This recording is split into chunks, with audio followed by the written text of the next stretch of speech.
So I spoke on the 76ers a bit ago with the burner account thing. Made a video on Markelle Fultz about 3 months ago, and I mentioned them when I spoke on if the Celtics can be the best team in the East now. But I haven't talked about Philadelphia and only the Sixers for a video in a minute, so we're going to do just that. Can these guys be the low-key favorites in the Eastern Conference? Can they upset the Celtics? Can they beat the Raptors if Kawhi Leonard is all the way in, at least for one season there? And we'll dive into the individual players in this team in a second, but first I want to just give a quick little thing of how I feel like they rank in the East. I think Philly is the third or fourth best team in the East. The team I don't want people to forget about is the Bucks, who I think made a lot of improvements this offseason, getting some more spacing up front, and then of course the Budenholzer signing. But then also we have the Celtics and the Raptors. I think the Celtics and the Raptors are just way more polished.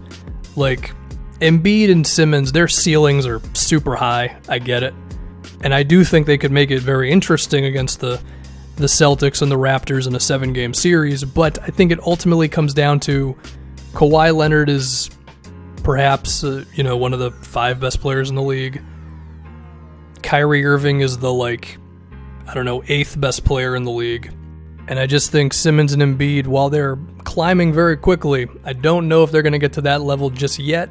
And then when you look at the teams outside of the star players, while Philadelphia's got an impressive roster, I think it would still be Boston having the most complete roster out of those teams. Toronto being not as distant of a second as I would initially think. And then Philadelphia third. But if we can get into the actual players on this team now. Well, I think with this team, you have to look at the improvement of the young guys. Ben Simmons, Joel Embiid, Markelle Fultz, Dario Saric. Because when you get to the veterans on this team, if I can voice crack a little bit, in terms of TJ McConnell, JJ Redick, Robert Covington, Amir Johnson, Wilson Chandler, all of these guys are going to be what they are. We know what they are, right? So you go to the young dudes, and I want to start with Ben Simmons because I think while Markelle Fultz can probably be better this year, I mean, he doesn't really have much way to go except for up after his first season. So Simmons can be better, and I think he can be the leader of the offense ahead of Markelle Fultz. And I think with Simmons, I'm not even going to go to the jump shot or the free throw shooting. I mean, of course, it would be awesome if he could get those things. And I'm not even going to talk about his post game, which is something I've mentioned with him before. For this particular season, I think just improving his ball handling in the half court specifically would be huge, because we saw in round 2, the Celtics put Horford on him, and that negated Simmons' ability to get to the basket on the initial offensive action, right? Which a lot of the time was just Simmons run forward. That might work against a decent amount of NBA teams and defenders, but it's not going to work against the Celtics. It's not going to work against Horford because he's big enough and agile enough to stay in front of Simmons. And then when they went to get a screen for Ben, the Celtics would switch or they would go under. They would never give him the same look too many times in a row, and he wasn't able to adjust to it, right? So I think if he can just get his ball handling, specifically in the half court, because I think he's fine in the full court, but if he can get it in the half court to where he's not always just relying on his size and athleticism, but he has like some real moves. Not to say he doesn't have any moves, but I'm talking against above average to very good defenders. He's got to be able to beat those guys off the dribble some, okay? Because then that's going to open up shooters. It's going to get Joel Embiid more looks at the rim. And I mean, we've seen with the Houston Rockets that having good spacing around a great isolation player is maybe the most difficult thing to defend in basketball. So even though I don't expect Simmons to get to James Harden levels right now, or potentially ever, but if it does happen, it's not going to happen for a few seasons, it would be nice for him to show more glimpses of that. And then besides that, I mean, if he can get the post game going a little bit more to at least post up on smaller guys when they switch onto him, that would be good. Obviously, having a jump shot would be awesome, but I'm not going to get too ridiculous in his second season. I mean, if we see Ben Simmons ever making three-pointers consistently, it might not be until his mid-20s or so. So, if that's not going to happen in his second season, I'm not going to freak out too much.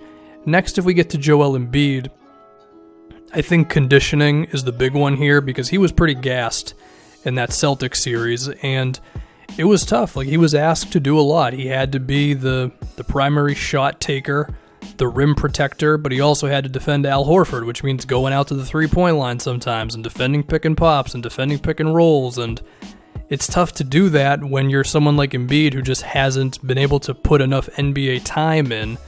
But he does seem like a guy who's super focused. There's always clips of him playing basketball, whether it's at a court in Philadelphia or it's at the gym with like Jason Tatum and 2 Chainz. So I think Embiid's definitely going for it. And we do have to give him some leeway because, of course, when you miss 2 years, I feel like it may really take about 2 years to get all the way back. So if he can go into this season just having the stamina to deal with deep playoff series against good teams that are going to force him to do some different things, then that's step one. Besides that, I think it's a matter of just refining what he's already really good at. I mean, to me, he's the best center in the league, or I should say second best if Anthony Davis is going to be a full-time 5 now, because he's the best combination of defense and offense. I think he's closer to being that like elite player than Simmons is, but it's just a matter of just being able to, again, not get tired, but also I think he could improve offensively some. His passing out of the low post could be a little better. I do think he sometimes can be tricked into shooting jump shots, so he's got to smarten up on those things. Yeah, I don't think it's as deep with Embiid as it is with Simmons. Next, if we get to Markelle Fultz, I mean, it's kind of a doozy on this one. Can I say just be able to shoot? It was such a weird situation with him. I think our best bet is just do the things that we know you're going to be able to do, which is beat guys off the dribble, be effective in the pick and roll, be a really good transition ball handler, get your Kyrie Irving on with finishes around the basket, floaters, and I'm pretty sure Fultz can finish with either hand at weird angles and all that stuff. And then I think this does open up the door for like some Ben Simmons off-ball stuff, which I think he could be pretty effective at because, sure, he may not be a shooter, but he's going to be able to close out on pretty much any NBA defender. And if he cuts, he can get alley-oops, and Fultz, while he's not a natural playmaker like that, he can definitely get Ben Simmons some open looks around the rim. So I think there's potential with that, but I think this team, while they could figure it out in the regular season, I do think that there is a fear with these guys in terms of maybe having a few too many guys who can't shoot from outside between Fultz, Ben Simmons, TJ McConnell. I don't think Zaire Smith would kill them with his lack of a jumper just because, given that he's a rookie and he's got Wilson Chandler and Covington and JJ Redick and then Simmons when he'll play the wing positions ahead of him. If Zaire is not able to give you a lot of offense like in the playoffs, then that's fine. You just don't play him. But if someone like TJ McConnell can't give you that offense because of his lack of a jump shot, then that could be a problem.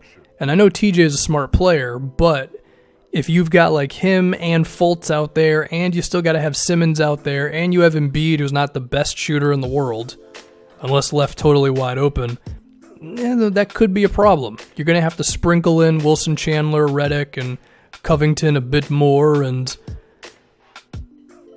it would just present a challenge for Brett Brown, is the biggest thing I would say. And then as far as Dario Saric is concerned, I think he can just keep on keeping on, be a ball handler, shooter, kind of switchy defender, even if he's not like the best. Well, he's not a bad defender. I'll give him that much credit. And just finding a way to be a good fit with all the other guys. I think Saric had a really good, what was it, his second or third year? I don't remember exactly. And I think he ended up being a little underrated for the Sixers this year. So yeah, I think that will do it with these guys. I think, again, like I said at the beginning, I would still put them as the third best team in the East and a team that can definitely make it interesting, but I think while this team is really fun and really exciting, at a certain point it's like, well, where is Ben Simmons and where is Embiid in the hierarchy of the NBA? You know, I would say they both could end up being top definitely 20 and maybe top 15, and I mean, maybe if Embiid just really gets that stamina in check, he could end up being one of the 7 or 8 best players in the league this season, but in his second year, or actually it's his third year, I should say, I don't know if I can go all the way there just yet. And then when you look at the Raptors and the Celtics, as long as the Raptors' star player is all in and Kyle Lowry doesn't fall off a cliff, I think those two teams would still end up being better than Philadelphia. But, I mean, I'm a Celtics fan, and I'm not exactly... I'm not worrying about the Sixers, if I can use a double negative. They still scare me a little bit.